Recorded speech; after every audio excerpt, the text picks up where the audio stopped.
Hello, this is Japanese Economic Review Channel. Thank you for joining. Today, we decode the Bank of Japan's Tankan survey, capturing insights from over 9,200 firms with a 99% response rate. We will explore a critical theme, the productivity imperative, and how Japanese companies are pivoting strategies. Before diving in, let's understand the diffusion index, or DI. It subtracts the percentage of pessimistic firms from optimistic ones. A positive DI means broad optimism. Notice our color coding: blue for large firms, and yellow for SMEs. We see a clear two-track economy. Large non-manufacturing sectors show strong optimism at a +3.1 DI, driven by tourism and domestic demand. Conversely, manufacturing is moderating at +8 due to global uncertainties. Sectoral realities are diverging.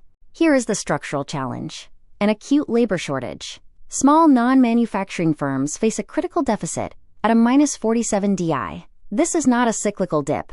It is a permanent demographic headwind forcing companies to either shrink or automate. This labor crunch meets rising input costs. While large firms pass costs to consumers, SMEs face a severe margin squeeze. Small manufacturers grapple with a +55 DI for input prices, but only achieve a +27 DI for sales prices, squeezing profitability. Despite these pressures, large manufacturers remain resilient, projecting +1.6% profit growth for FY25. Why? A conservative assumed exchange rate of around 147-148 Japanese yen per USD acts as a vital buffer, protecting export revenues against inflation. Faced with absolute labor scarcity and rising costs, corporate Japan is pivoting. Firms are abandoning physical expansion, slashing land investments significantly. Instead, they are aggressively redirecting capital toward automation to protect margins. This brings us to the software supercycle. Defying traditional tech-lagging stereotypes, small manufacturers project a massive 26% surge in software investment. Intangible assets are now the primary counterbalance to demographic decline. Funding this pivot is easy today, but for how long?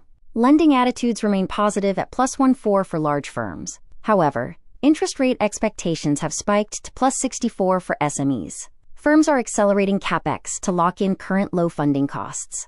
Crucially, Japan's deflationary mindset is broken. Firms across all sizes expect inflation to stay anchored above the BOJ's 2% target, projecting +2.5% in 1 year and +2.1% in 5 years. The era of price stagnation is definitively over. To conclude, Japan is a two-track economy facing the end of physical expansion.